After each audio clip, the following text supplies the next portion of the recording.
अस्सलाम वालेकुम my dear students.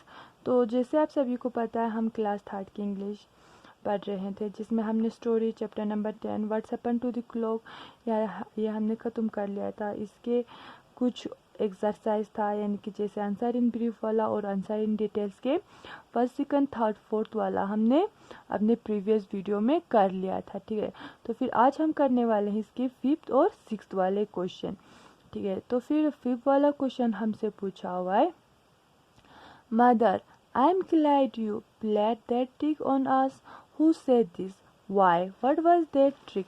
तो फिर इस स्टोरी में हम सब, जैसे कि आप सभी ने देखा कि जो वो मम्मी था उसने उन बच्चों पे भी वही ट्रिक आजमाया था। ठीक है, यानी कि जैसे बच्चों ने घड़ी चेंज किया था, वैसे जो वो बच्चे के माँ थे उसने भी क्या किया था, उस घड़ी को चेंज किया था। ठीक है, तो फिर ये किसने बोला था कि हमें बहुत खुशी हुआ कि जो हमने किया वो आपने हम पे फिर से दोबारा इस्तेमाल किया। ये किसने बोला था और क्यों बोला था, और वो ट्रिक जो यहाँ पे इस ट्रिक का जिक्र हो रहा है वो ट्रिक क्या है। तो फिर इसका आंसर है, just a minute, I am sorry. Robert said this when he and Julie realized that their mother had changed the time on clock to 1 hour earlier। ठीक है, तो फिर ये किसने बोला था, रॉबर्ट ने बोला था। और कब बोला था, when he and Julie realized, जब वो और जूली यानी कि रॉबर्ट की सिस्टर, उन दोनों ने ये चीज़ रियलाइज़ किया था जब उनकी जो मामा थे उसने भी उस घड़ी को चेंज किया था। लेकिन क्या 1 घंटे पहले उनकी मामा ने उस घड़ी को बढ़ा दिया था। ठीक है, उन दोनों ने क्या किया था, मतलब 1 घंटे पीछे कर दिया था। अब जो उस दोनों बच्चों के माँ थे उन्होंने क्या कर दिया था कि मतलब 1 आवर, जैसे अगर 8 बज रहे हो तो फिर उनके मामा ने 9 कर दिया था। तो फिर जूली और रॉबर्ट ने क्या किया था, जैसे 8 बज रहे थे तो फिर उन्होंने 7 कर दिया था। ठीक है, उसी तरह she played the same tricks that the children had played on her but the other ways round। तो फिर जो वो दोनों बच्चों के माँ थे उन्होंने भी वही ट्रिक्स ही उन दोनों बच्चों पे आजमाया था। ठीक है, जैसे उन बच्चों ने किया था वैसे ही उनके मामा ने भी किया था, लेकिन वो कुछ थोड़े से अलग तरीके से किया था। रॉबर्ट से ही is glad because it is made him realise his mistake.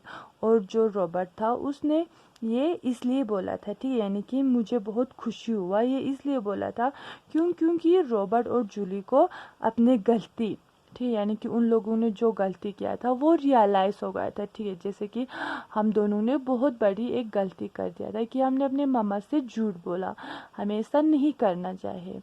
उन दोनों को ये चीज़ क्या हुआ था, रियलाइज़ हुआ था, महसूस हो गया था, तो फिर उन्होंने ये चीज़ बोला था। ठीक है, अब हमारा आता है 6th question. Well I think you learn your lesson, who say this to whom, what is the lesson learn. मुझे लगता है कि तुम लोगों का जो लेसन यानी कि जो सबक मिलना था वो मिल चुका है।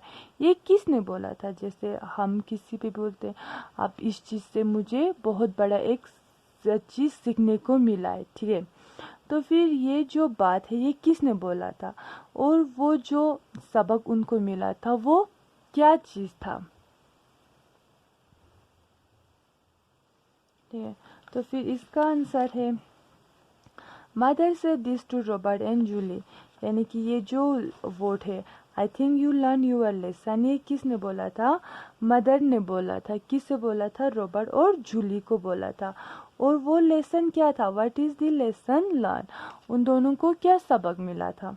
The lesson is that we must never trick anyone and dishonest never pays. ठीक है, तो फिर ये उनको क्या सबक मिला था, उनको ये सबक मिला था कि कभी भी किसी के साथ कोई छल मक्कार फरेबी नहीं करना चाहिए और कभी भी किसी के साथ बेईमानी नहीं करना चाहिए, क्योंकि बेईमानी हमें कभी भी एक अच्छे मुकाम पे नहीं लेके जाता है। ठीक है, यानी कि जब हम किसी के साथ बेईमानी करते हैं तो फिर उसका बाद में हमें जो रिजल्ट मिलता है वो अच्छा नहीं मिलता है। ठीक है, इससे मतलब जो वो था उससे उन दोनों को ये सबक मिला था कि छल कपट से कभी उनको कोई अच्छा चीज़ हासिल नहीं हो सकता।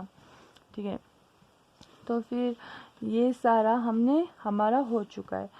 तो कल हम करेंगे इसके ग्रामर वाला पोर्शन, जो कि होगा हमारे पेज नंबर 114 पे।